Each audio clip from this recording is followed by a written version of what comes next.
Good afternoon. Good afternoon. Good afternoon.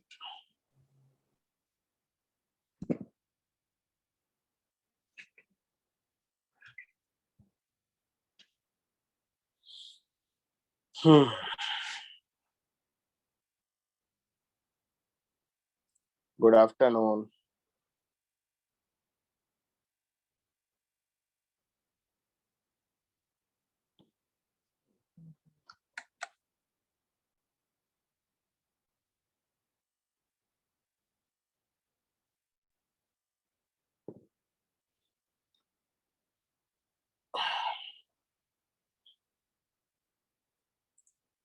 बच्चों, test में इस बार आकाश ने सारे रिकॉर्ड तोड़ दिए।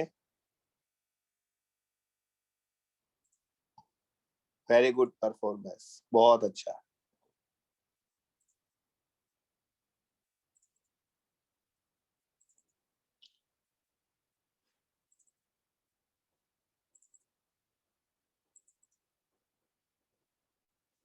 हाँ जी, मेरी आवाज आ रही है?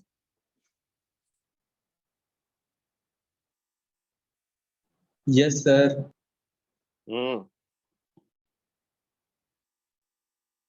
तो मैं कह रहा हूं, आकाश की परफॉर्मेंस बहुत अच्छी। 672, वेरी गुड।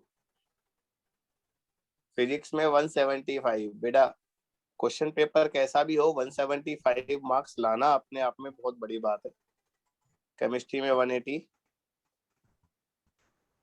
बायोलॉजी में 317।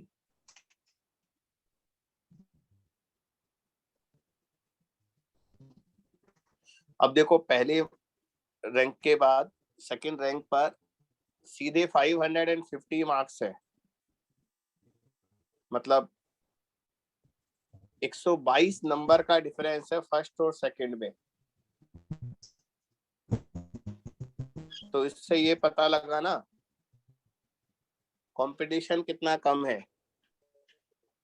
और 550 के बाद 539, खैर फिर तो क्लोज है, फिर तो क्लोज है।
बच्चों, मेरी आवाज आ रही है अब आपको? Yes, sir. Yes, sir. हम्म Yes.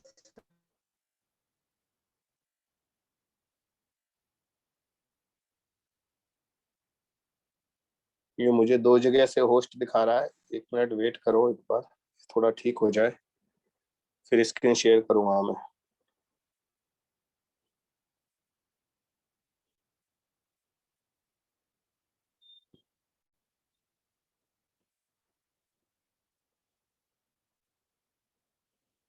हम्म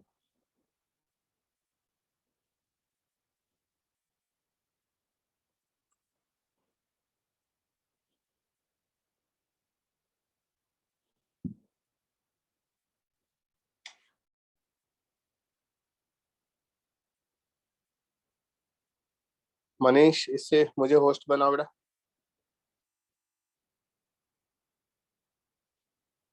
हम्म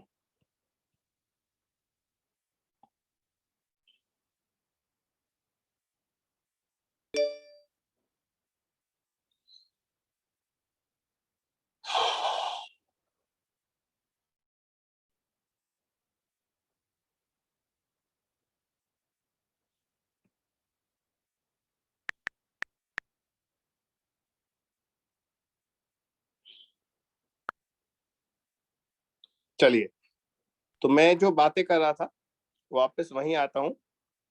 मैं ये कह रहा था आकाश की परफॉर्मेंस एक्स्ट्रा ऑर्डिनरी है, लेकिन फर्स्ट और सेकंड में जो डिफरेंस है वो बहुत बड़ा है।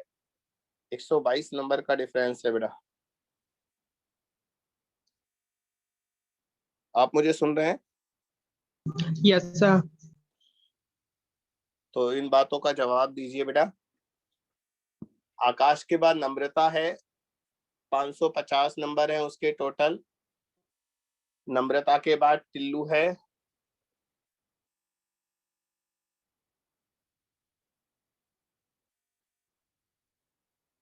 टिल्लू के 539 नंबर है।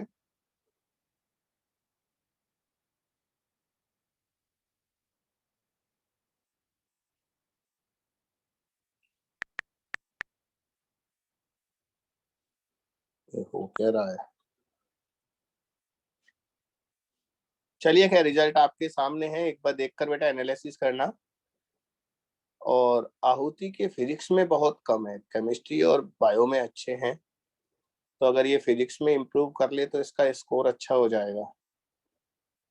बाकी खैर जिनके टॉप 10 में है उनके फिजिक्स में अच्छे ही मार्क्स हैं, बस एक आहुति ही अलग से केस है। तो बेटा मैं अपने सब्जेक्ट की बात कर रहा हूँ इस समय। चलिए इंटरफेरेंस ऑफ लाइट स्टार्ट करते हैं हम। Interference of light. तो बच्चों इस टॉपिक में हमें थ्योरी पढ़ने की जरूरत अभी नहीं पड़ेगी, क्योंकि अभी अभी हम वेव में पढ़कर आए। तो आप बस थोड़ा सा लिख लीजिए, लिखिए। जब दो कला संबंध तरंगे समान दिशा में संचरित होती हुई अध्यारोपित होती है, जब दो कला संबद्ध तरंगे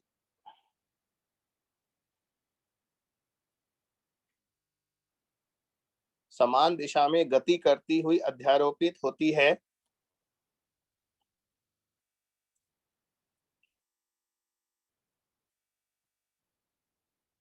तो अध्यारोपण के पश्चात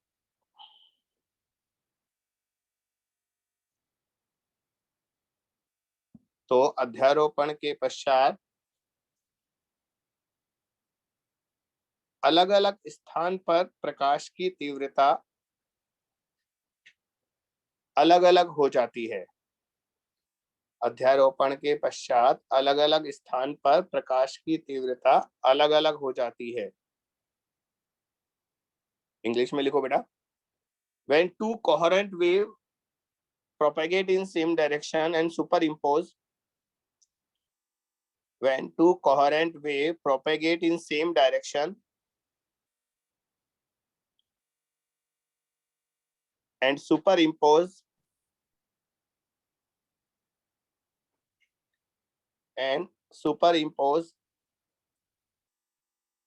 then after superposition,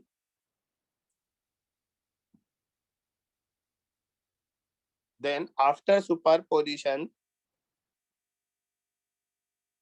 resultant intensity is different at different positions. Resultant intensity is different at different positions. तो बच्चों अलग अलग जगह इंटेंसिटी अलग अलग हो जाएगी बेटा, ये तो मैंने आपको साउंड में भी बताया था। तो बच्चों हम मान लेते हैं दो वेव जो हैं जो एक दिशा में चल रही है। फर्स्ट वेव का इक्वेशन हम मान लेते हैं y1 बराबर a1 sine omega T minus के एक्स है, और दूसरी वेव का इक्वेशन है a2 sine omega T minus के एक्स प्लस फाइव, यानी कि दोनों के बीच में जो कालांतर है वो फाइव का है। बेटा सुपर पोजिशन के बाद क्या होगा, ये बिल्कुल वही चीज है जो हम वेव में पढ़े थे। सुपर पोजिशन के बाद y बराबर y1 प्लस y2 हो जाएगा। तो हमने वो तरीका सीखा था ना, वो डायग्राम बनाकर ऐसे। तो रिजल्टेंट इक्वेशन आएगा y बराबर a sine omega T minus के एक्स प्लस थीटा मान लो या डेल्टा मान लो, कुछ भी मान लो, है ना, प्लस डेल्टा लिख देता हूं यहाँ। तो ये हमारी रिजल्टेंट वेव का इक्वेशन आ गया।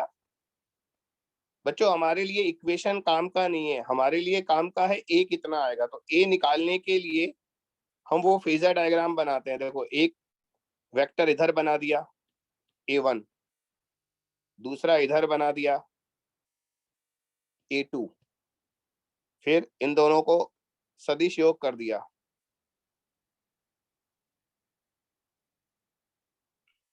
ऐसे, ये वेक्टर एडिशन कर दिया इनका,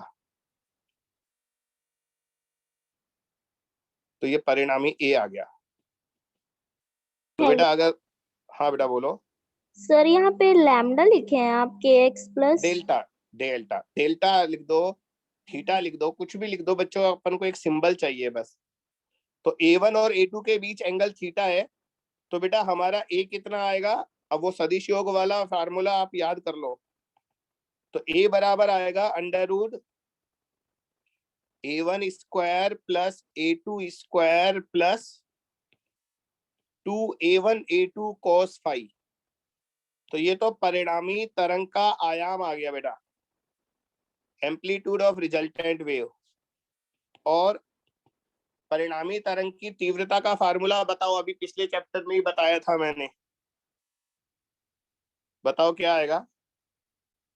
I1 plus I2 plus 2 under root I1 I2. Very good, into cos five. cos five. हाँ बेटा cos फाइव नहीं बोला आपने, ये आवाज धीरे हो गई लगता है, cos फाइव। तो बच्चों ये रिजल्टेंट इंटेंसिटी मतलब कुछ भी नया नहीं है बेटा इस चैप्टर में, वही है जो पिछले चैप्टर में पढ़ा था, बस वहां पर ध्वनि था, साउंड था, यहाँ लाइट आ गया। सारे फार्मूला सेम है, लिखते जाओ आप लोग लिखते जाओ मेरे साथ साथ।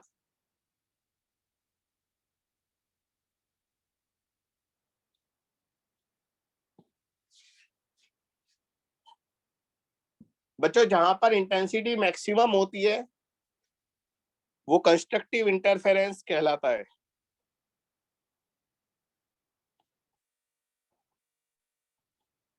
संपोषी व्यतिकरण।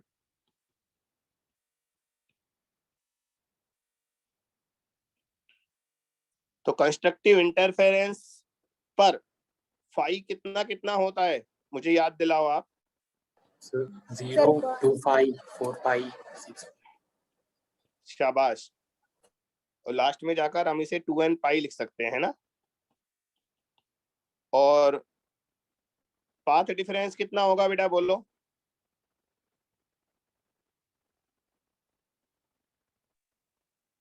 2n lambda by 2। हाँ 0 लैम्बडा 2 लैम्बडा ऐसे करते करते n लैम्बडा आएगा। 2n लैम्बडा बाई 2 बेटा वही n लैम्बडा ही हो गया। तो जहां पर पाथ डिफरेंस और फेज डिफरेंस इतना है वहां पर कंस्ट्रक्टिव इंटरफेरेंस होगा बेटा। अब जहां पर कंस्ट्रक्टिव इंटरफेरेंस होता है वहां पर रिजल्टेंट एम्पलीट्यूड और रिजल्टेंट इंटेंसिटी की वैल्यू भी याद करके लिखवा दो यार, अच्छा लगेगा आप लोग बोलोगे तो यहाँ पर एम्पलीट्यूड मैक्सिमम होता है, कितना होता है बताओ? 2A0 2A हाँ, A1 A1 plus plus A2। और आई मैक्सिमम होता है, वो भी याद करो कितना था? 4I हाँ बेटा 4i, तो स्पेशल केस होगा। अभी √I1 प्लस √I2 का होल स्क्वायर लिखेंगे। ये 2a और 4i तब होगा जब दोनों तरंगों का आयाम और तीव्रता बराबर है, वो स्पेशल केस लिख लेते हैं। यदि A1 बराबर A2 बराबर A हो और I1 बराबर I2 बराबर I हो या I नॉट हो, तो बच्चों A मैक्सिमम वहां पर 2a आ जाएगा और I मैक्सिमम वहां पर 4I नॉट आ जाएगा। तो ये स्पेशल केस हो गया बेटा, है ना।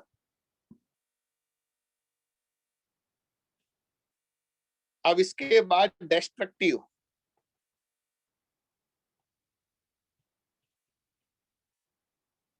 इंटरफेरेंस, विनाशी व्यतिकरण। तो बच्चा जरा यहां भी एक बार लिखवा दो मुझे, विनाशी व्यतिकरण में फाई कितना होता है?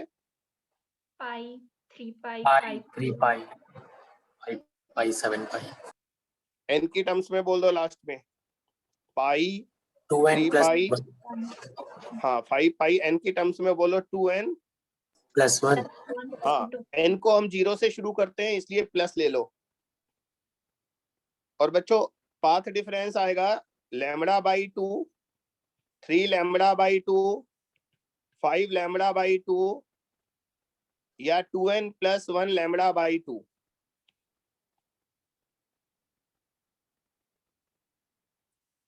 और इस जगह इंटेंसिटी मिनिमम होगी बच्चा, और इंटेंसिटी की वैल्यू होगी आई, पहले ए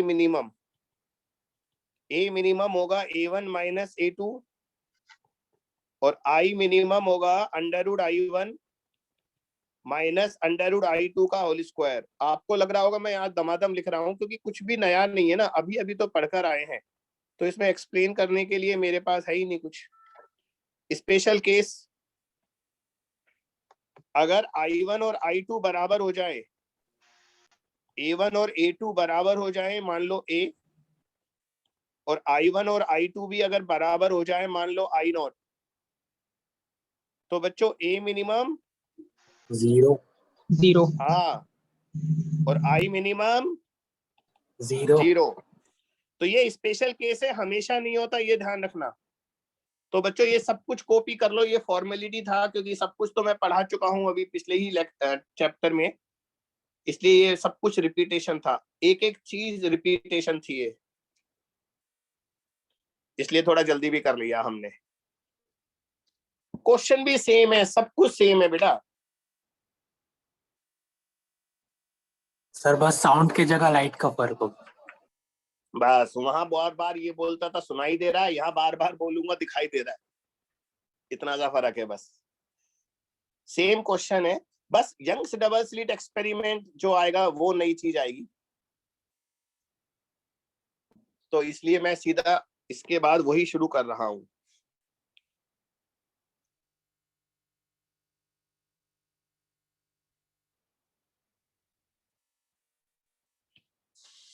लिखो,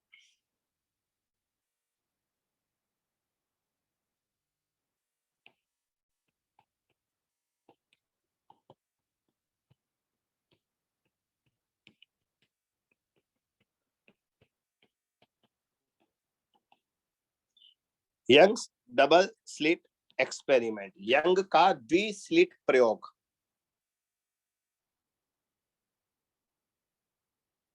यंग का द्विस्लिट प्रयोग। तो बच्चों पहले मैं आपको पूरा एक्सपेरिमेंट एक्सप्लेन करूंगा, बाद में उसकी थ्योरी पढ़ेंगे, फार्मूले वगैरह बाद में पढ़ेंगे, पहले आपको बता दूं यंग का द्विस्लिट प्रयोग होता क्या है।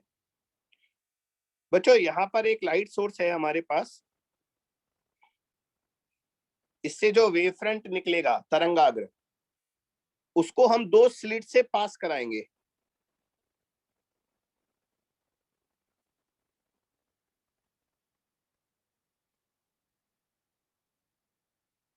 दो स्लिट है,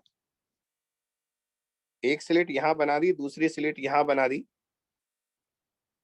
तो यहां से जो प्रकाश जाएगा, लाइट ऐसे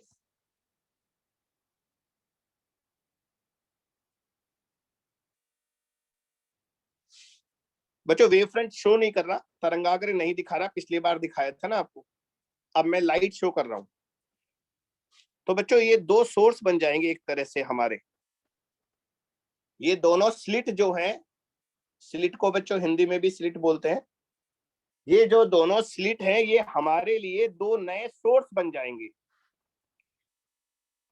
बच्चों सामने स्क्रीन होती है,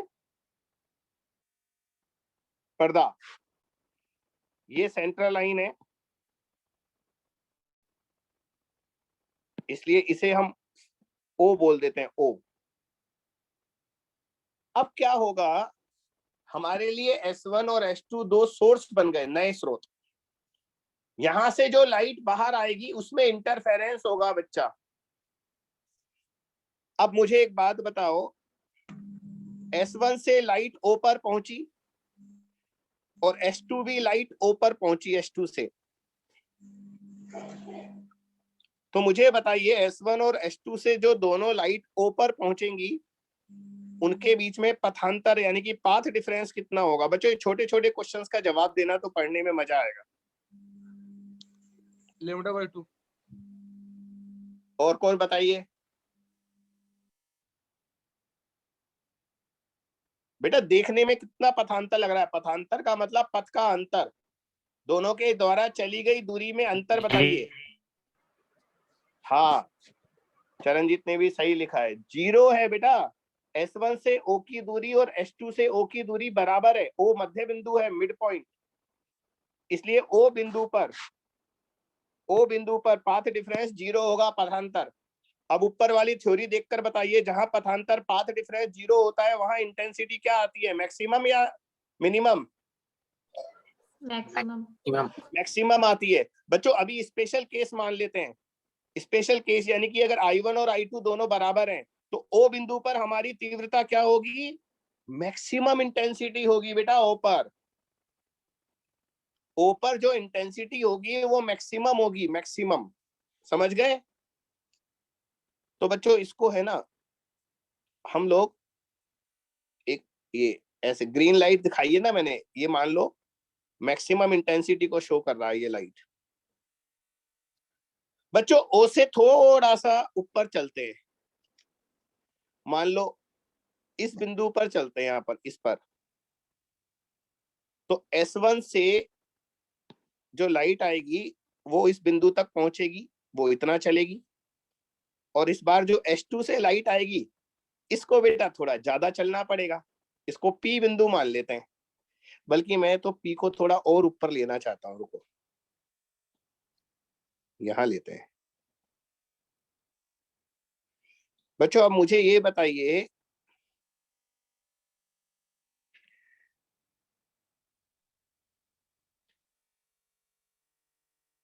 P बिंदु पर पहुंचने के लिए कौन सी वाली तरंग को ज्यादा चलना पड़ा? S2। हाँ, S2 को। इसका मतलब P बिंदु पर पथांतर 0 नहीं है, 0 नहीं है। बच्चों ये पथांतर हमें ज्योमेट्री से निकालना पड़ता है, तो मैं आपको इसकी वैल्यू डायरेक्ट लिख रहा हूं। एट पॉइंट P, बच्चों P बिंदु की दूरी O बिंदु से Y मान लेते हैं, है ना? ये मान लेते हैं P बिंदु O बिंदु से Y दूरी पर है। तो बेटा P बिंदु पर पथांतर का फार्मूला आपको याद करना पड़ेगा यार, वो होता है स्मॉल d साइन थीटा। ये काम का फार्मूला है। अब यहाँ पर फिर नई चीज आ गई, स्मॉल d कितना है बच्चा? स्मॉल d क्या होता है? S1 से S2 का डिफरेंस। हाँ, दोनों स्लिट के बीच की दूरी। S1 और S2 से बीच की दूरी है ना, वो स्मॉल d है। और थीटा क्या है बताओ? जो इसको भी जो पता हो ना वो बोला करो। थीटा बेटा P बिंदु को यहां से S1 और S2 के मध्य बिंदु से मिलाने वाली लाइन जो थीटा एंगल बनाती है ना, वो है। मतलब आप ऐसा बोल सकते हैं P बिंदु की कोणीय स्थिति है। तो बच्चों ये इंपॉर्टेंट है पाथ डिफरेंस का फार्मूला। तो P बिंदु पर जो पथांतर होगा वो होगा d साइन थीटा, याद करना है।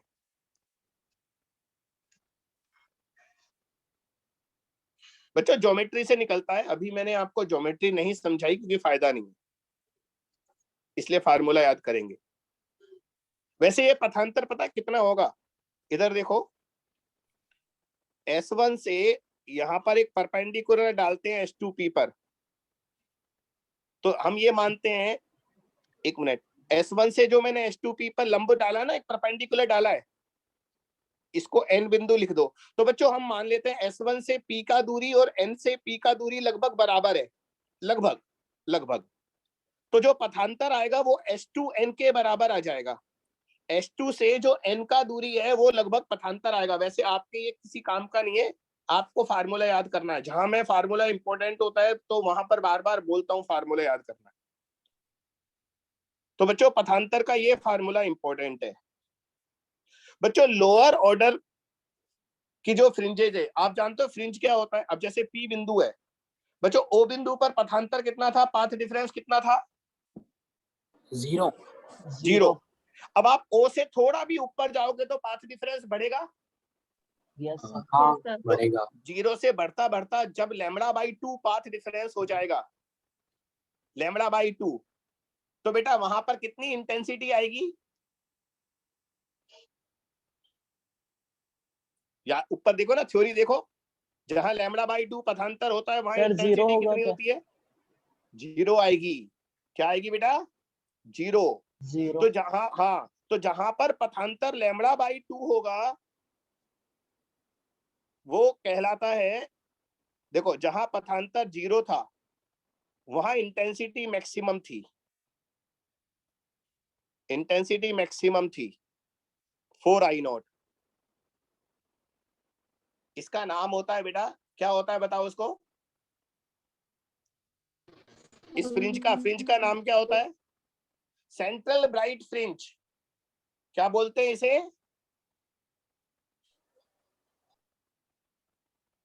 अरे मेरे central bright fringe. Central bright fringe, Hindi में क्या बोलेंगे? केंद्रीय चमकीली फ्रिंज। फ्रिंज की हिंदी बेटा फ्रिंज ही होती है। फिर थोड़ा सा O से ऊपर जाएंगे तो हमारा पाथ डिफरेंस λ/2 आएगा, और जहां पाथ डिफरेंस λ/2 होगा, आपने अभी अभी बोला वहां इंटेंसिटी 0 होगी। इसका नाम बताएगा कोई? इसको क्या बोलते हैं? Dark fringe. हाँ वेरी गुड। लेकिन बेटा ये इसको है ना फर्स्ट बोलेंगे, फर्स्ट डार्क। Very good. ऐसे यार मुझे तो आप थोड़ा थोड़ा जवाब दे दिया करो, मजा आ जाए। इसके थोड़ा और ऊपर जाओ बेटा, जैसे जैसे ऊपर जाएंगे ना ओ से जैसे जैसे ऊपर जाएंगे हमारा पाथ डिफरेंस पथांतर बढ़ता जाएगा। तो λ/2 के बाद कभी तो λ आएगा, और जहां भी पथांतर λ आया वहां इंटेंसिटी वापस से अधिकतम हो जाएगी। देख लो, जहां पथांतर λ था वहां इंटेंसिटी मैक्सिमम थी। तो बच्चों फिर से ब्राइट फ्रिंज बनेगी। इसका नाम बताइए, कौन बता रहा है? First bright. वेरी गुड, इसे बोलते हैं फर्स्ट ब्राइट फ्रिंज। बच्चों पहला वाला सेंट्रल ब्राइट फ्रिंज था, ये फर्स्ट ब्राइट फ्रिंज है। थोड़ा और ऊपर जाइए, पथांतर बढ़ता बढ़ता 3λ/2 हो जाएगा, और जहां पथांतर 3λ/2 होता है वहां इंटेंसिटी फिर से 0 होती है, यानी कि ये फिर से डार्क फ्रिंज आएगी। इसका नाम बताइए। Second dark fringe. शाबाश। तो ये है सेकंड डार्क फ्रिंज, और इस तरह से चलता रहेगा। सेकंड डार्क के बाद क्या आएगा? Second bright. Second bright. हाँ सेकंड ब्राइट आएगा। फिर थर्ड डार्क, फिर थर्ड ब्राइट, फिर फोर्थ डार्क, फिर फोर्थ ब्राइट, इस तरह से चलता रहता है। और बच्चों जिस तरह का फ्रिंज पैटर्न ओ से ऊपर बनता है, बिल्कुल उसी तरह का फ्रिंज पैटर्न ओ के नीचे बनता है। उनके भी नाम यही होते हैं। ओ के जस्ट नीचे बताओ क्या आएगा? Sir first dark first dark, शाबाश। हाँ, ओके जस्ट नीचे आएगा फर्स्ट डार्क, फिर फर्स्ट ब्राइट, फिर सेकंड डार्क, फिर सेकंड ब्राइट। तो जैसा फ्रिंज पैटर्न ऊपर मिलता है वैसा ही नीचे मिलता है। तो बच्चों ये सब कॉपी कर लो आप एक बार, फिर हम आगे बढ़ेंगे।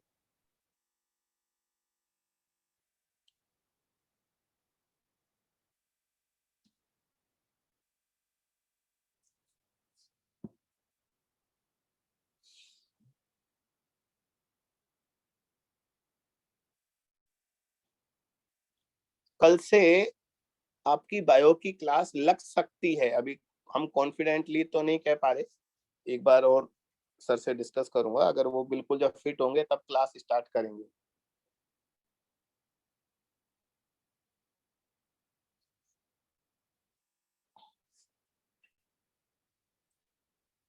तो बच्चों ये फ्रिंज पैटर्न में नाम जरूर याद कर लेना, क्योंकि है ना क्वेश्चन में वो नाम से बोलेगा सीधा सीधा, सेकंड ब्राइट, सेकंड डार्क, ऐसे आपको नाम से बात करेगा क्वेश्चंस में वो।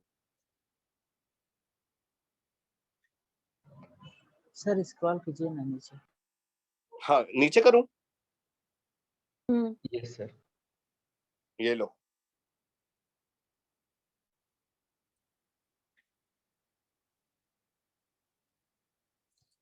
आज आपको एक खबर तो लगी गई होगी, बंसल क्लासेस यानी कि कोटा को बनाने वाले बंसल सर की आज सुबह डेथ हो गई। जिन्होंने पूरे कोटा को बनाया, उन्होंने ही शुरुआत की थी।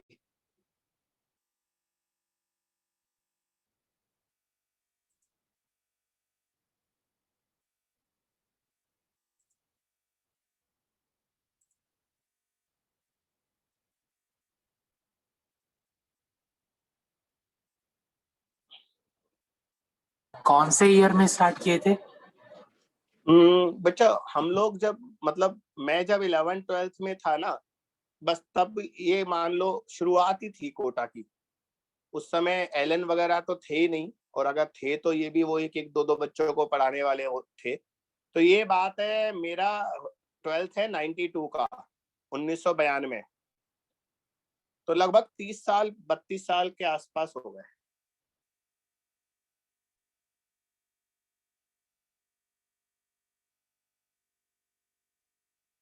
फिर बाद में, और इन्होंने आईआईटी में जो सिलेक्शन दिए ना, आज तक किसी ने नहीं दिए ऐसे सिलेक्शन।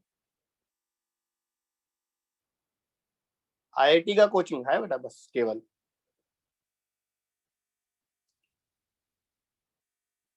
सर बच्चों कोरोना से हाँ, मतलब बच्चों वैसे तो बहुत ओल्ड एज थे, 70 के ऊपर थे, और उन्हें 2 बार हार्ट अटैक आ चुका है। तो उस समय भी बस बच ही गए सर, और अस्वस्थ तो थे ही। लेकिन हाँ, अब उनके जाने का कारण कोरोना है। लेकिन हाँ बच्चों, फ्रिंज चौड़ाई लिखो।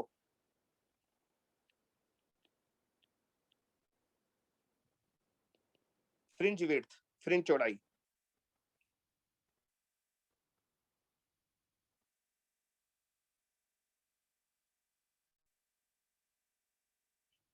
एक बार ये डायग्राम दोबारा बनाऊंगा मैं।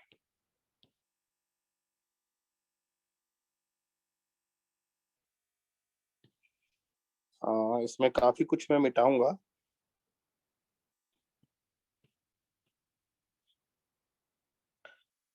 देखो बच्चों, हमारा ओ पॉइंट पर सेंट्रल ब्राइट फ्रिंज बना था।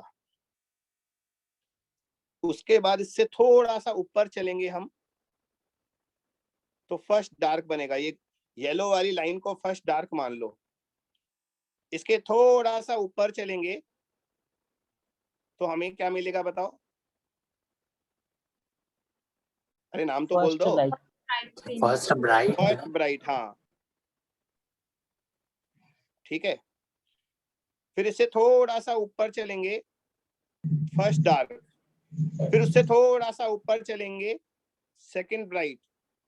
फिर उससे थोड़ा सा ऊपर चलेंगे, सेकंड डार्क, फिर उससे थोड़ा सा ऊपर चलेंगे, सेकंड ब्राइट। तो बच्चों इस तरह से ये फ्रिंज पैटर्न बनेगा।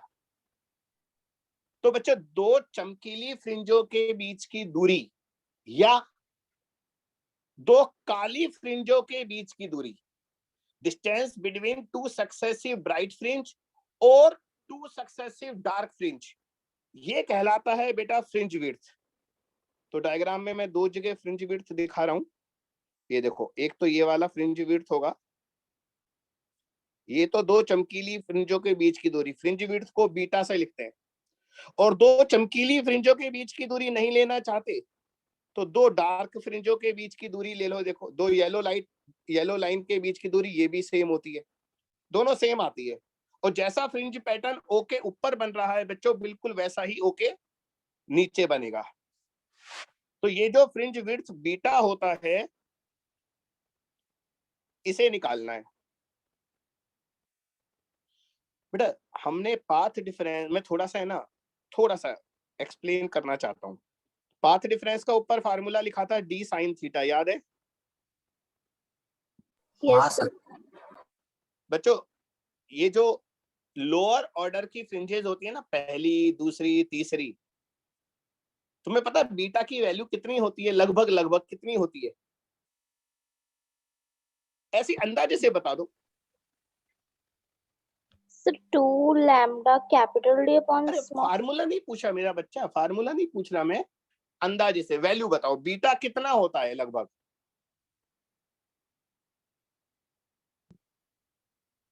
एंगस्ट्रॉम के रेंज में सर 1 या 2 डिग्री ऐसा कुछ। मैं एंगस्ट्रॉम के बेटा बीटा डिग्री में नहीं आएगा, चौड़ाई है ना। देखो ये डिस्टेंस सर कैपिटल डी कहलाता है। 1.5 मिलीमीटर के समथिंग। हाँ, ये जो डिस्टेंस है ये कैपिटल डी होता है। S1 और S2 दोनों स्लिट से पर्दे की दूरी, ये कैपिटल डी है। और S1 और S2 दोनों स्लिट के बीच की दूरी स्मॉल डी है। तो मैं आपको ऐसे ही है ना, जनरल नॉलेज के लिए बता रहा हूं, स्मॉल डी जो होता है, लिखना मत, ये लिखना मत, लगभग 2 mm, 3 mm, 4 mm, बस इतना सा होता है। कैपिटल डी पता कितना होता है लगभग? कभी पढ़ा सर होगा 1 या 2 सर, मीटर ऐसा कुछ। हाँ शाबाश, मीटर में होता है, 1 मीटर, 2 मीटर, आधा मीटर। तो बेटा जो बीटा, अच्छा लैम्बडा किस ऑर्डर का होता है ये भी याद करो। सर ये भी mm में होगा, है बेटा? 1 या 2 mm। 1000 एंगस्ट्रॉम। हाँ, mm में नहीं होता लैम्बडा, mm से बहुत छोटा होता है। तो ये नैनोमीटर्स में होता है, लगभग 500 नैनोमीटर, या एंगस्ट्रॉम में 5000, 6000, 7000। बेटा लाइट तो विजिबल रेंज तो आप जानते होंगे ना, जो दृश्य प्रकाश होता है उसकी तरंग दैर्घ्य किस रेंज में होती है? इतना तो याद होगा यार, बता दो। दृश्य प्रकाश, विजिबल लाइट किस रेंज में होती है? उसका वेवलेंथ की रेंज क्या होती है? 4000 एंगस्ट्रॉम टू हाँ 7800 एंगस्ट्रॉम। 4000 से 8000 मान लो आप रफली। तो बेटा इससे बीटा जो आता है ना, वो मिलीमीटर में आता है, 2 mm, 3 mm, 4 mm। तो हमारा जो फ्रिंज चौड़ाई है, फ्रिंज विड्थ, वो मिलीमीटर्स में होता है, 2-4 mm में। अब आप सोचिए अगर इतना कम होता है बीटा, तो ये थीटा की जो वैल्यू है ना, डायग्राम में आपको थीटा लिखा हुआ दिखाई दे रहा है। अब आप सोचिए ये कितना कम होगा? नहीं समझे? ये जो थीटा दिख रहा है ना आपको, 0.15 ऐसा लग रहा है। अरे मतलब 1 डिग्री से भी बहुत छोटा होगा। और आपने सुना होगा जब थीटा बहुत छोटा होता है तो हम साइन थीटा को टेन थीटा के बराबर मान सकते हैं, यस सर। है ना बेटा? आपने सुना होगा जब थीटा बहुत छोटा होता है तो साइन थीटा और टेन थीटा की वैल्यू लगभग बराबर होती है। और टेन थीटा हमारा जो आएगा वो आएगा लंब बटा आधार, y अपॉन डी। पी बिंदु की ओ बिंदु से दूरी हमने कितनी ली थी? y ली थी, याद है? तो टेन थीटा आ गया y, और आधार देखो पूरा कैपिटल डी है। तो बच्चों डेल्टा एक्स का एक और फार्मूला आ गया, y small D upon capital D. आपको ये भी याद करना है। वो डी साइन थीटा अपनी जगह सही था, ये गलत नहीं था, लेकिन y की टर्म्स में ये आ गया। अब इससे फ्रिंज विड्थ निकालेंगे। बच्चों एक बात बताना, फर्स्ट डार्क फ्रिंज जो है ना हमारा, सुन रहे हैं आप मैं क्या कह रहा हूं? फर्स्ट डार्क हाँ, फ्रिंज के लिए डेल्टा एक्स कितना था? सर 0 पहले, नहीं, सॉरी First डार्क के लिए λ/2। हाँ बेटा, केवल ये जतिंदर ही बोलेगा तो मजा नहीं आएगा, इसलिए बाकी लोग भी बोलो। तो फर्स्ट डार्क के लिए डेल्टा एक्स λ/2 था, तो इस फार्मूले में डेल्टा एक्स λ/2 लिख दिया। तो y कितना आएगा?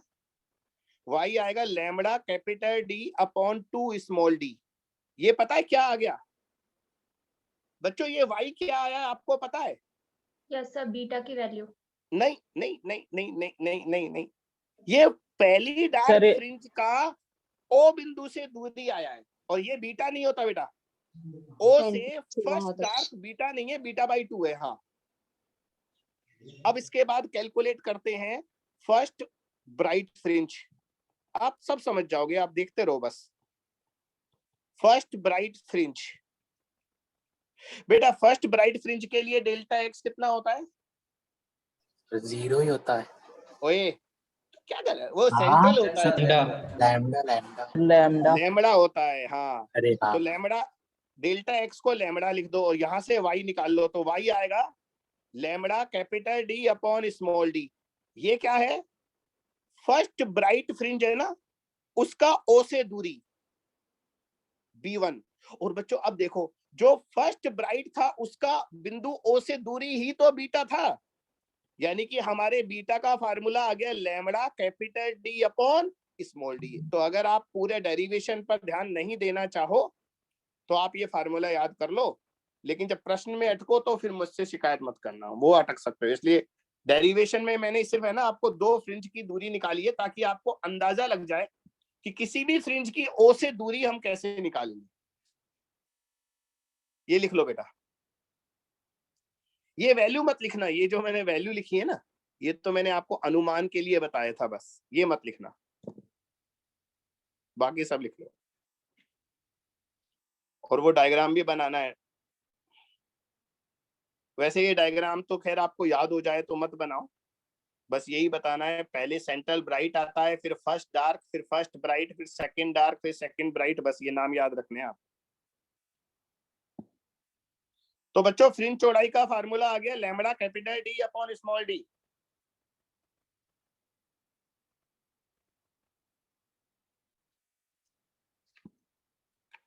अब आज का पहला क्वेश्चन लिखो।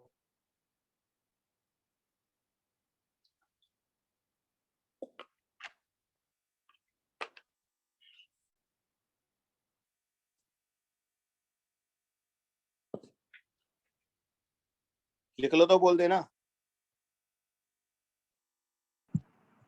Okay sir. देखो बेटा, बच्चों बार बार एक लाइन में बोलूंगा, लेकिन आप उसे लिखना मत। क्या बोलूंगा? बार बार बोलूंगा, in Young's double slit experiment. वो तो पता ही, टॉपिक वही चल रहा है, पर मैं जरूर बोलूंगा। हाँ बेटा, तो यंग के डबल स्लिट एक्सपेरिमेंट में स्मॉल डी आप 4 mm ले लो, जो ऊपर वैल्यू थी वही दूंगा मैं। कैपिटल डी 1 मीटर ले लो, और लैम्बडा 5000 ले लो, जो ऊपर लिखी थी ना वही वैल्यू है। और एक बार जरा बीटा की कैलकुलेशन करके बता दो, बीटा एग्जैक्ट कितना आएगा। ऊपर वाला तो मैंने ऐसे रफली लिखा था, बीटा की कैलकुलेशन करके बताओ।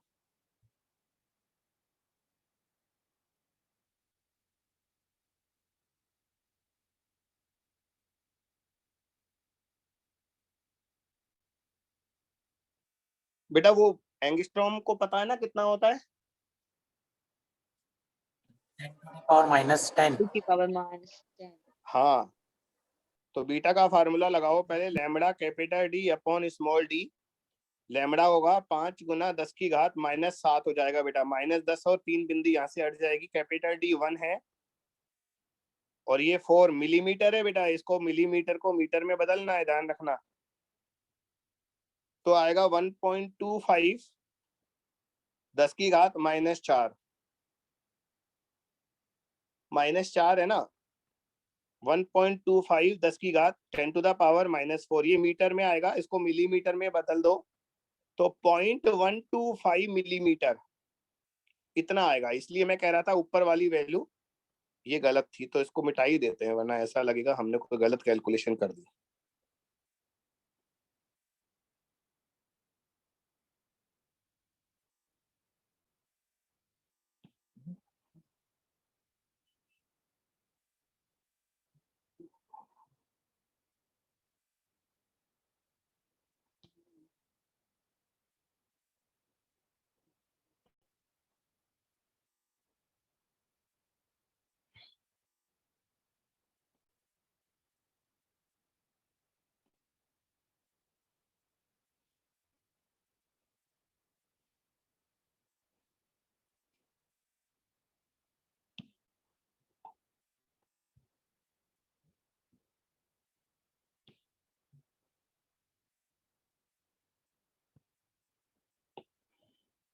अच्छा ठीक है ना, समझ में आ गया? Yes sir. अगला क्वेश्चन अब आप करोगे, तो फिर भी मैंने फटाफट निपटा दिया। हाँ बेटा, यंग्स एक्सपेरिमेंट में लैम्बडा जो है वो इस बार आप 6000 लो और नैनोमीटर में 600। चलो इस बार नैनोमीटर देता हूँ, हर चीज की आदत होनी चाहिए। कैपिटल डी 1 मीटर है और स्मॉल डी 3 मिलीमीटर है। और मेरा क्वेश्चन है, केंद्रीय चमकीली फ्रिंज से 5वीं काली फ्रिंज की दूरी बताइए। Distance between central bright fringe and 5th dark fringe.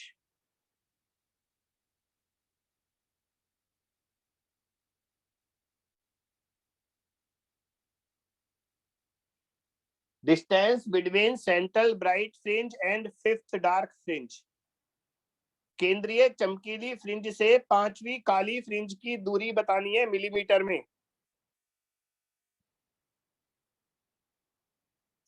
Millimetre में।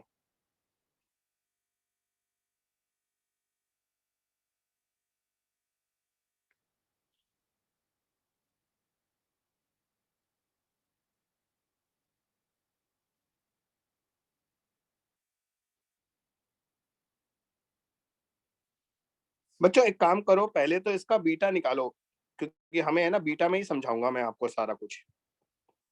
तो बीटा आएगा lambda capital D upon small D. Lambda आएगा 6 गुना 10 की घात -7, कैपिटल डी 1 है, स्मॉल डी 3 गुना 10 की घात -3, तो ये आ गया 2 गुना 10 की घात -4, तो 0.2 मिलीमीटर आ गया। बच्चों ये कैलकुलेशन तुम करते रहना, मैंने थोड़ा फटाफट कर दिया। फटाफट क्यों कर दिया आप देखो।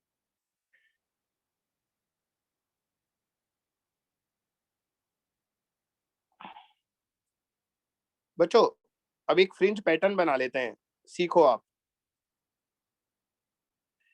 ये जो ग्रीन है ये केंद्रीय चमकीली है, इसके बाद पहली काली आती है, फिर उसके बाद पहली चमकीली आती है, फिर उसके बाद दूसरी काली आती है, फिर उसके बाद दूसरी चमकीली आती है,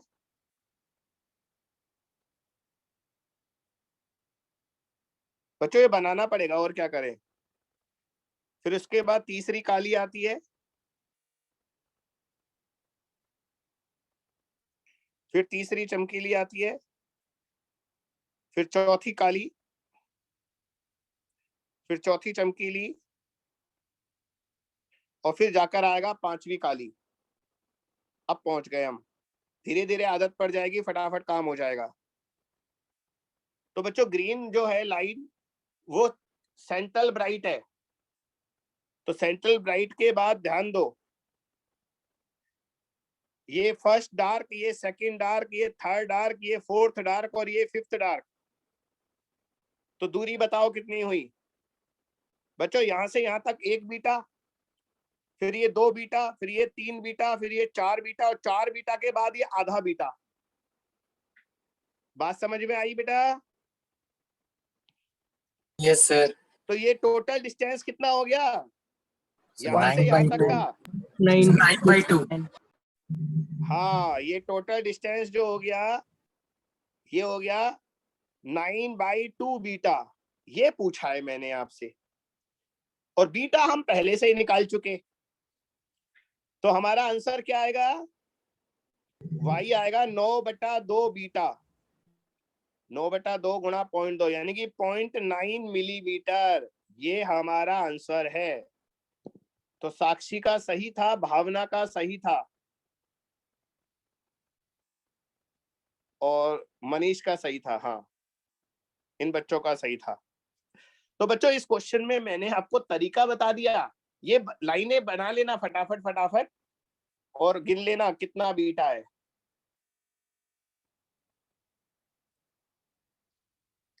अब जैसे मैं आपसे इस क्वेश्चन में है ना, ऐसे भी पूछ सकता था कि भैया दूसरी काली फ्रिंज से पांचवी चमकीली फ्रिंज की दूरी बताओ। दूसरी काली फ्रिंज से पांचवी चमकीली फ्रिंज की दूरी बताओ। सेकंड डार्क से फिफ्थ ब्राइट का डिस्टेंस बताओ।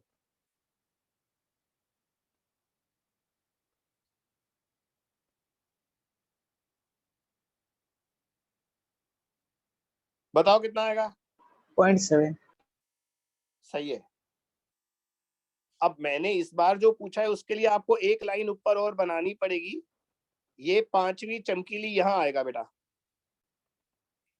फिफ्थ ब्राइट अपन ने उस समय नहीं बनाया था, यहां आएगा। अब गिन लो। अब देखो मैं आपको दिखाता हूं। पांचवी चमकीली से दूसरा काला ये है।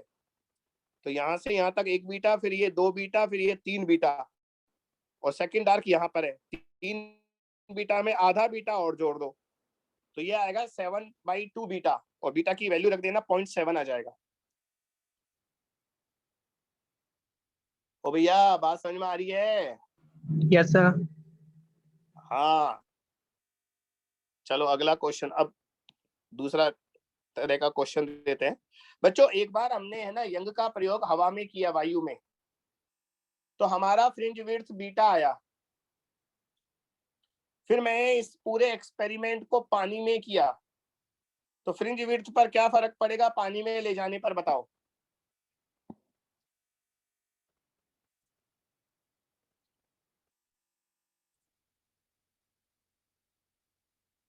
सर डिक्रीज हो जाएगी। यस सर, डिक्रीज होगी।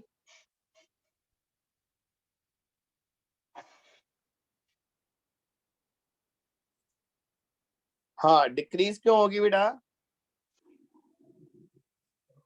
सर इसके रिफ्रैक्टिव इंडेक्स की वजह से, मतलब मीडियम के रिफ्रैक्टिव इंडेक्स की वजह से। हाँ, लैम्डा बदल जाता है ना बेटा। आपको मैंने ऑप्टिक्स में भी बताया था, जब हम पानी में जाते हैं तो जो लैम्डा हवा में लैम्डा है, जो तरंग दैर्ध्य हवा में लैम्डा है, वो तरंग दैर्ध्य पानी में ले जाने पर लैम्डा बाय म्यू हो जाता है। याद है? या सब कुछ गोल हो गया? याद है सर। तो बच्चों, एयर में, हवा में फ्रिंज विड्थ होगा बीटा बराबर lambda capital D upon small D. लेकिन जब पानी में जाएंगे तो लैम्डा डैश, लैम्डा बदल जाएगा, लैम्डा बाय म्यू हो जाएगा, तो हमारा बीटा भी बदल जाएगा। तो बीटा डैश कितना हो जाएगा? Lambda dash capital D by small D. अब कैपिटल डी और स्मॉल डी तो नहीं बदलने वाले ना पानी में, तो बच्चों ये हो जाएगा lambda capital D upon mu small D, यानी कि बीटा बाय म्यू। अब पानी का म्यू कितना होता है?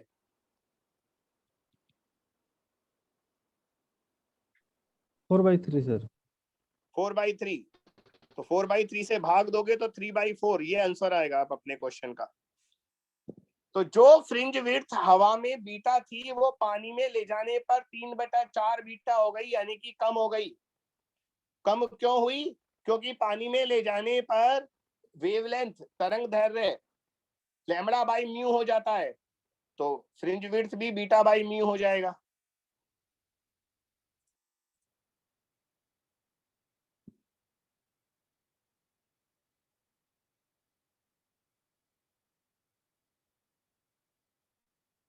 ठीक है, यस सर। हाँ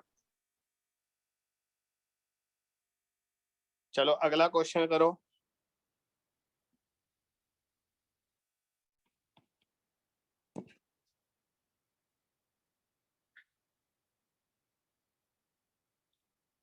बच्चों हमने यंग का एक्सपेरिमेंट दो अलग अलग वेवलेंथ को लेकर किया। पहले एक वेवलेंथ ली, फिर दूसरी ली।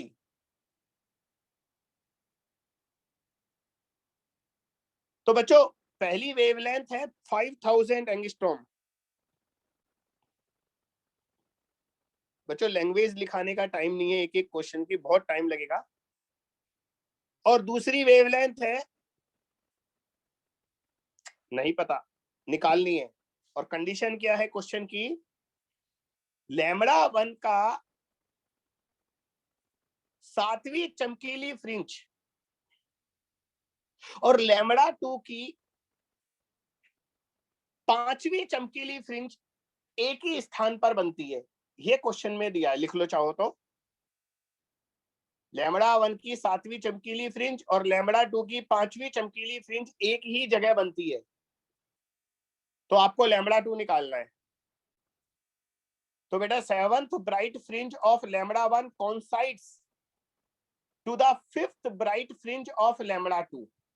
तो बताओ लैम्बडा 2 कितना आएगा।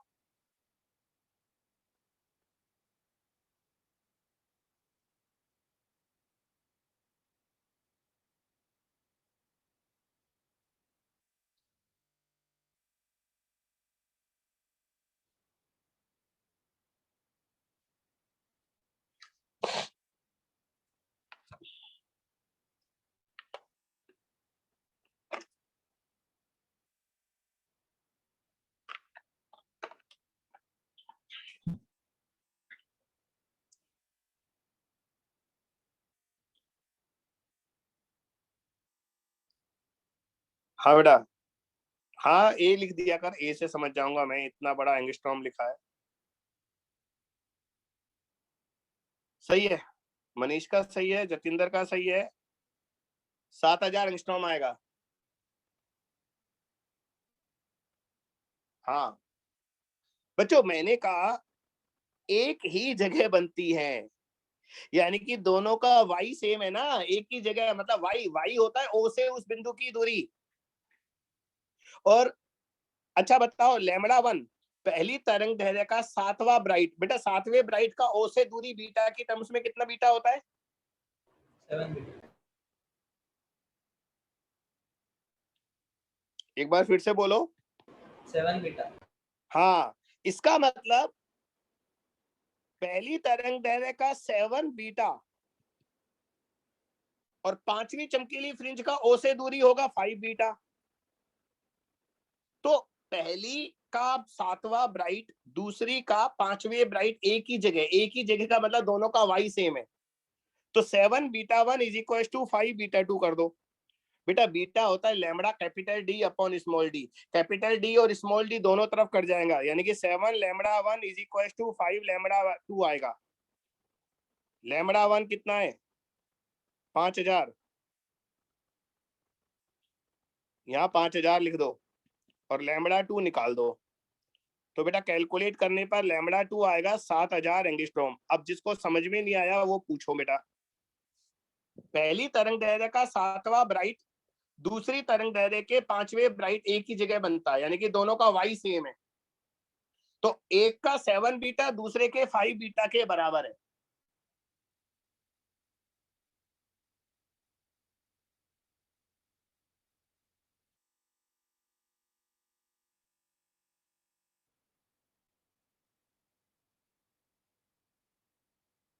नेक्स्ट क्वेश्चन,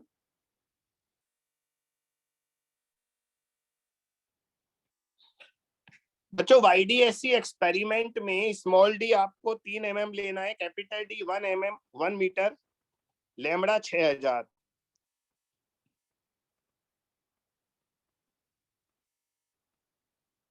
ये लो, तीनों वैल्यू लिख दी मैंने। बस मुझे ये बता दो पर्दे पर 1 सेंटीमीटर की दूरी में कितनी फ्रिंजेस आएंगी। Calculate number of fringes on the screen in 1 centimetre distance. पर्दे पर 1 सेंटीमीटर की दूरी में कितनी फ्रिंज बनेगी।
बोलो बेटा, एक बच्चे का जवाब आया है बस अभी।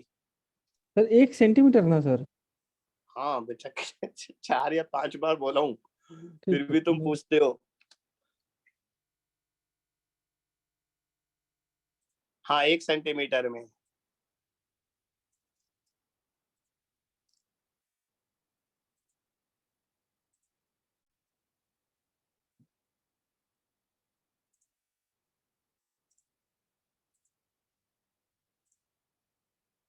फिफ्टी। है बेटा,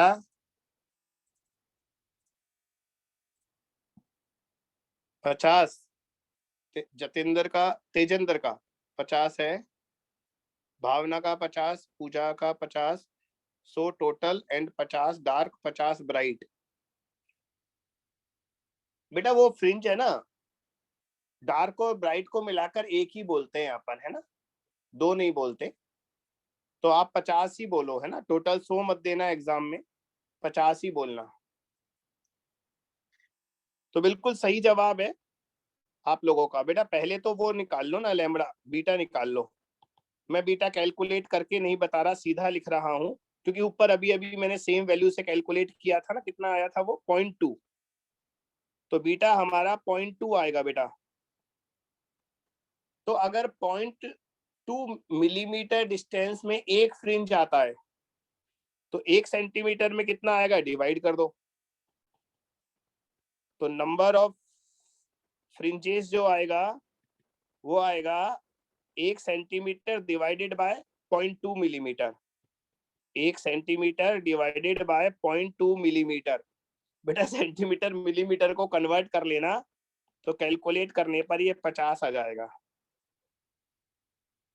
सेंटीमीटर मिलीमीटर को कन्वर्ट जरूर कर लेना, तो 50 आएगा ये।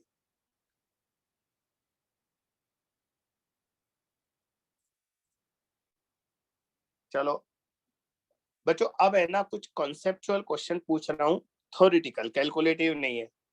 थोड़ा सोच कर बोलना, मतलब बहुत जल्दीबाजी मत करना, है ना। सुनो, YDSC में यंग डबल स्लिट प्रयोग में दोनों स्लिट की चौड़ाई बराबर है। बच्चों दो अलग अलग चीजें होती हैं, एक तो होती है दोनों स्लिट के बीच की दूरी, वो तो स्मॉल डी होती है, और दूसरा मैं कभी कभी बोलूंगा स्लिट चौड़ाई, स्लिट विड्थ।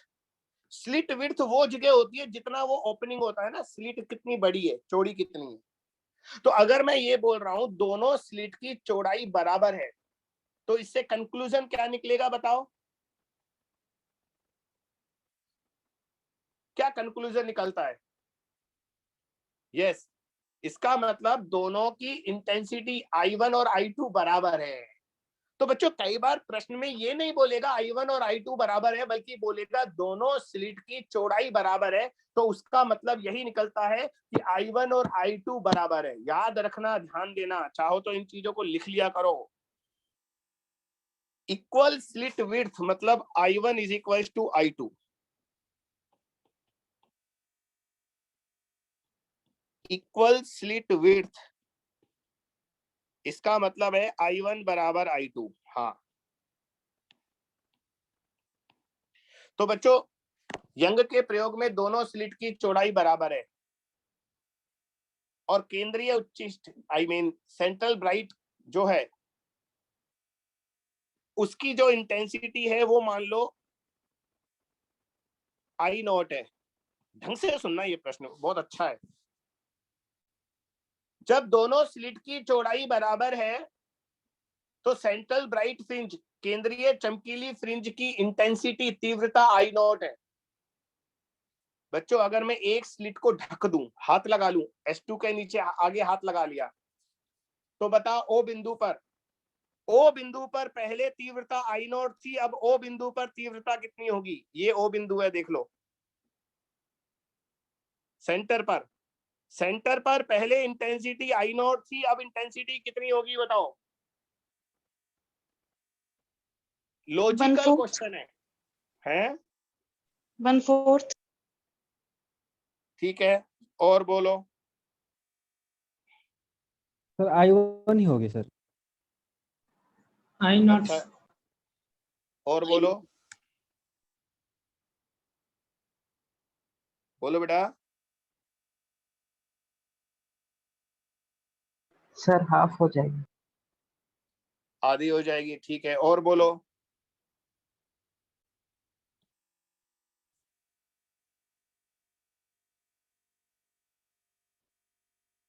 तो बच्चों इसका सही जवाब है जो सबसे पहले दिया था, वो 1/4 I0/4 हो जाएगी। बेटा सुनो, जब दोनों स्लिट की विड्थ बराबर होती है, यानी कि I1 बराबर I2 होता है, तो I मैक्सिमम कितना होता है बताओ? I maximum 4I0। 4I0। I0 को I लिख देता हूँ, 4I होगा, है ना। I1 बराबर I2 है तो I मैक्सिमम 4I होगा, और मैंने 4I को I0 बोला है बच्चों, ये ध्यान रखना। मैंने 4I को I0 बोला है क्वेश्चन में। बच्चों अगर S2 के आगे हाथ लगा लोगे तो लाइट केवल S1 से पहुंचेगी, और इंटरफेरेंस तो अब होगा ही नहीं मेरा बच्चा। इंटरफेरेंस तो तब होता है, व्यतिकरण तो तब होता है ना जब दोनों लाइट होती। तो जब दोनों लाइट नहीं पहुंचेगी, केवल एक ही लाइट पहुंचेगी, तो इंटरफेरेंस नहीं होगा, तो इंटेंसिटी केवल 1 के बराबर ही तो होगी ऊपर। तो ये बात लिख लो, जब S2 के आगे हाथ लगा लेंगे तो प्रकाश केवल S1 से पहुंचेगा। अब जो इंटेंसिटी होगा वो सिर्फ I होगा, और I जो है वो I0/4 है, देख लो। इसलिए सही आंसर आएगा I0/4। भावना ये लॉजिक गलत है बेटा आपका, एम्पलीट्यूड आधा नहीं हुआ, बल्कि एक स्लिट को हमने बंद कर दिया तो इंटरफेरेंस नहीं हुआ, ये लॉजिक है बेटा, आपका लॉजिक सही नहीं है ना। इंटरफेरेंस नहीं होगा क्योंकि दूसरी वेव है ही नहीं, ऐसा बोलो, लेकिन एम्पलीट्यूड वाली बात सही नहीं है बेटा।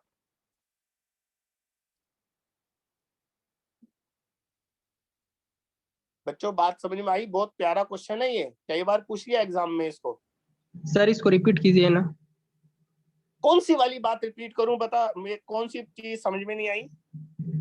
आवाज नहीं आई मेरी या फिर समझ में नहीं आई? हाँ सर, नेटवर्क इश्यू हो रहा है। हाँ ऐसा बोला करो बेटा, ताकि मुझे ये पता रहे कि कारण क्या है। तो सुनो दोबारा बेटा, जब दोनों S1 और S2 से लाइट जा रही थी तो इंटरफेरेंस हुआ, और मैक्सिमम इंटेंसिटी अपनी ये आ गई 4I, और इस 4I को मैंने क्वेश्चन में I0 लिखा है। लेकिन जब S2 के आगे हाथ लगा दोगे तो केवल S1 से लाइट जाएगी, इंटरफेरेंस होगा ही नहीं, व्यतिकरण नहीं होगा। और जब व्यतिकरण नहीं होगा तो O बिंदु पर जो इंटेंसिटी होगी, तीव्रता होगी, वो केवल एक तरंग के बराबर होगी, यानी कि आई के बराबर, तो बाद में इंटेंसिटी सिर्फ आई के बराबर होगी, और यहां से आई की वैल्यू निकाल लो, I0/4 आएगा। अब बोलो। Yes sir. Okay, thank you. Okay बेटा, नेक्स्ट क्वेश्चन। बस आज का ये लास्ट क्वेश्चन लगता है मुझे, इसके बाद शायद नहीं कर पाएंगे।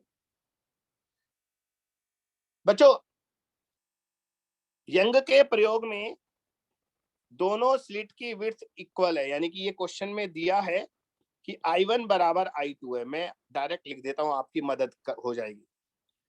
यंग के प्रयोग में I1 बराबर I2 है, और सेंट्रल ब्राइट की इंटेंसिटी I0 दी है क्वेश्चन में। क्वेश्चन में केंद्रीय चमकीली फ्रिंज की तीव्रता I0 दी है। तो मुझे बताओ, O बिंदु से β/2 दूरी पर इंटेंसिटी कितनी होगी, ये बताओ। नहीं, β/2 नहीं, चलो एक बार β/2 बताओ, फिर मैं दोबारा पूछ लूंगा जो मुझे पूछना है। ये तो बहुत आसान है, गलती से मुंह से β/2 निकल गया, तो ये क्वेश्चन बहुत आसान बन गया। O बिंदु से β/2 दूरी पर तीव्रता कितनी होगी?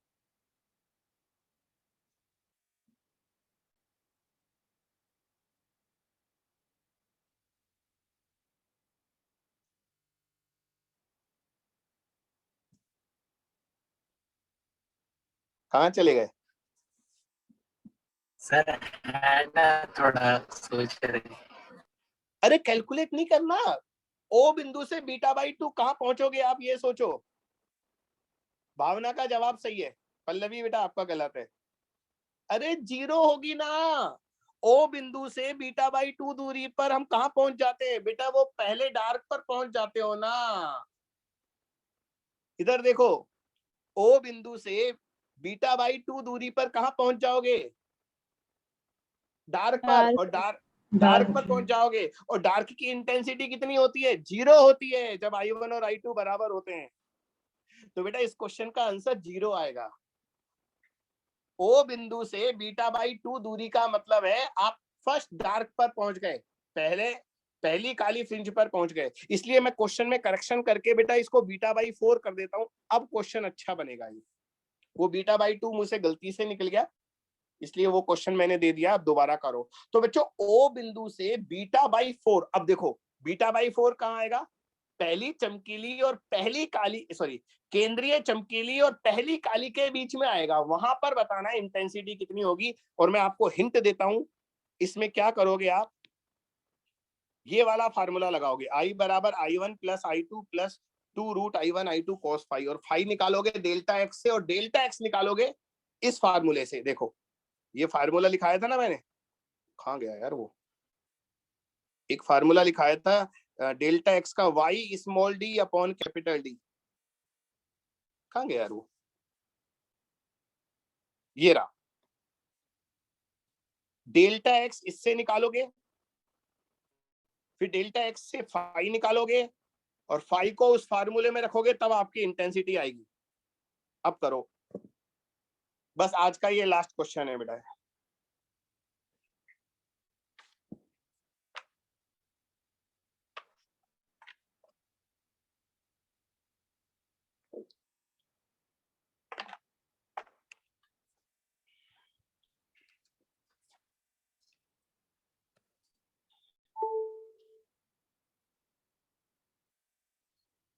थोड़ा सा लेंदी तो है बेटा, लेंदी तो है, और ऐसा करता हूं मैं भी आपके साथ शुरू हो जाता हूं।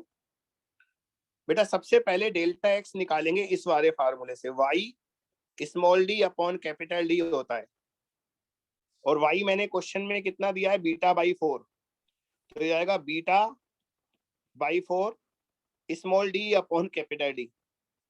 बेटा बीटा होता है lambda capital D upon small d, तो लैम्बडा बचेगा, capital D small d cut जाएंगे, तो ये λ/4 बचेगा। देखते रहो देखते रहो। तो बच्चों डेल्टा एक्स निकल गया हमारा। अब आप याद करो, कलांतर और पथांतर में अंतर याद है, फाई होता है 2π/λ इंटू डेल्टा एक्स। मैंने वेव में बताया था आपको, वेव मोशन में।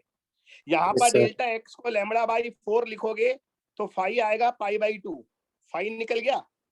अब वो रिजल्टेंट इंटेंसिटी वाला फार्मूला याद करो, I1 plus I2 plus 2 √I1 I2। बेटा I बराबर है ना, इसलिए मैं सेम लिख रहा हूँ, कोस फाई, और फाई π/2 है। कोस π/2 0 होता है बेटा 90 डिग्री, तो I प्लस I 2I आएगा।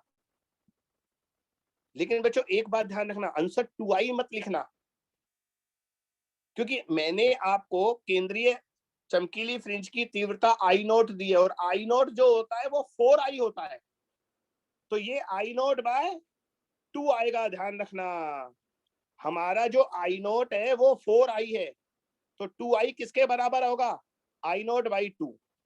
तो गलती ना हो क्वेश्चन, ये ध्यान रखिए। हाँ, तो इन बच्चों ने सही जवाब दिया है, तोमन, साहू और मनीष। तो हमारा फाइनल आंसर आएगा बेटा I0/2। अगर आपको इसमें तकलीफ हो तो मुझसे कल पूछ लेना, कोई दिक्कत नहीं है, अभी आप इसको नोट कर लो फटाफट। सर ये लास्ट वाला बताइए ना, 2I से I0/2 वाला। बेटा मैंने आपको क्वेश्चन में I मैक्सिमम I0 दिया था, और याद करो I मैक्सिमम होता कितना है I की टर्म्स में, 4I होता है ना। Yes sir. तो I0 अगर 4I है तो 2I कितना होगा, I0/2। Okay sir.